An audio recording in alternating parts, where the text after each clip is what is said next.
Nantou Ancient City, built way back in 1394 during the Southern Song dynasty, is seriously old. We're talking over 600 years.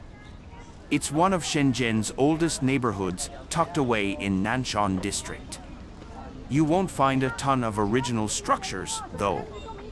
There are a few Ming and Qing dynasty houses and some temples that have been rebuilt. Even the city walls and gates are recent additions. Lately, the Shenzhen government has been sprucing up Nantou, trying to turn it into a tourist hotspot with a blend of history, culture, and fun stuff to do.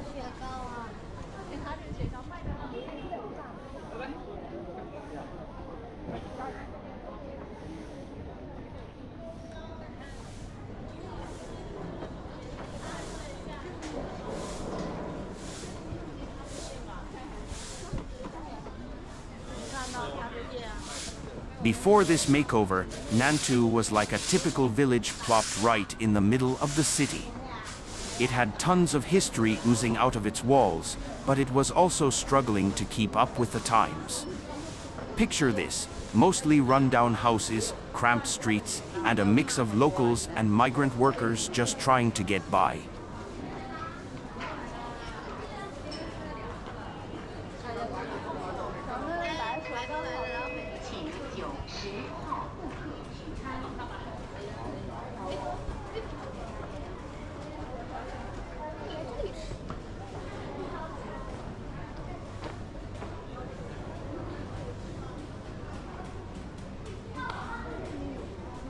So, what did they do?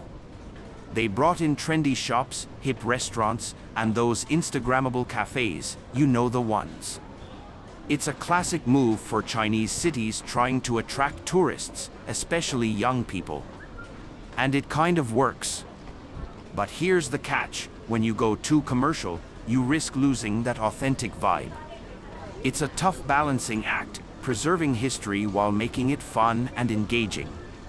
Sadly, in Nantou, a lot of businesses seem more interested in making a buck than showcasing the area's rich past.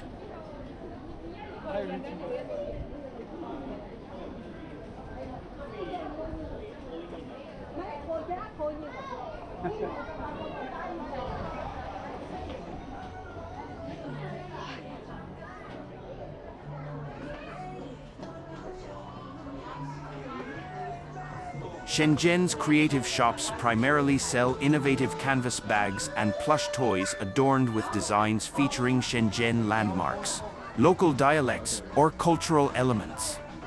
You'll also find originally designed notebooks, bookmarks, as well as tea sets and aromatherapy products that incorporate Cantonese cultural elements. Most stores offer small souvenirs like refrigerator magnets and keychains themed around Shenzhen's landmarks. Moreover, as China's representative tech city, various electronic products are also common items in these creative stores.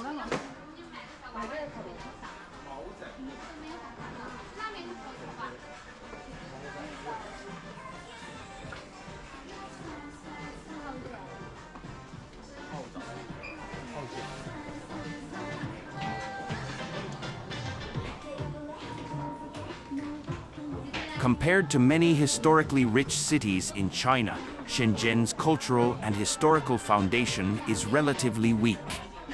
As a young city, Shenzhen lacks historical accumulation and is short on historical sites and cultural heritage. The city's population is diverse, resulting in varied cultural demands. Rapid economic development has led citizens to focus more on material life, and cultural consumption habits have not yet fully formed, resulting in relatively weak market demand for cultural activities and exhibitions. Furthermore, neighboring cities like Hong Kong and Guangzhou also have strong competitiveness in the cultural sphere, which puts some pressure on Shenzhen.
Chinese underground rock bands have evolved from imitating Western styles to incorporating local elements, showcasing diverse styles.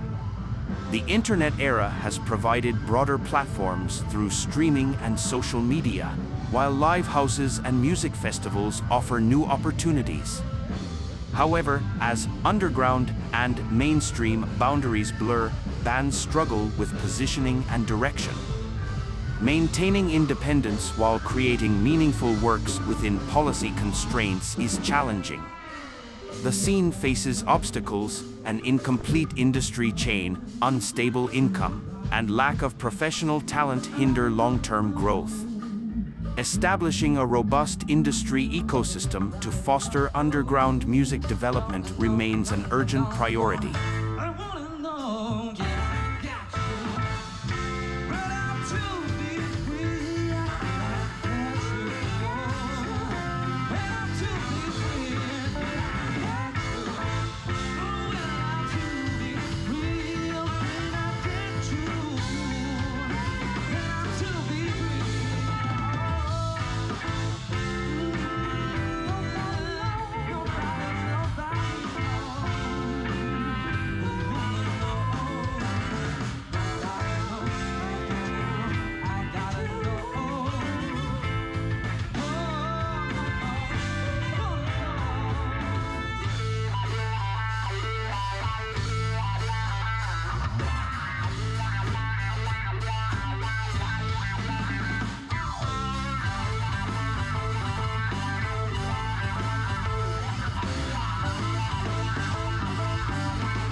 Pickleball, a sport combining elements of tennis and table tennis, has gained popularity in the US and is now spreading to China.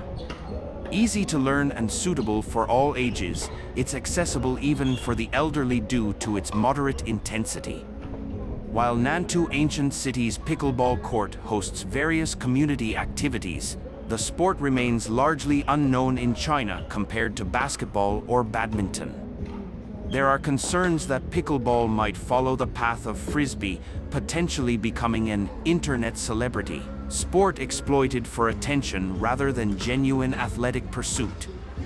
This trend has negatively impacted the reputation of other American sports in China, such as frisbee and flag football.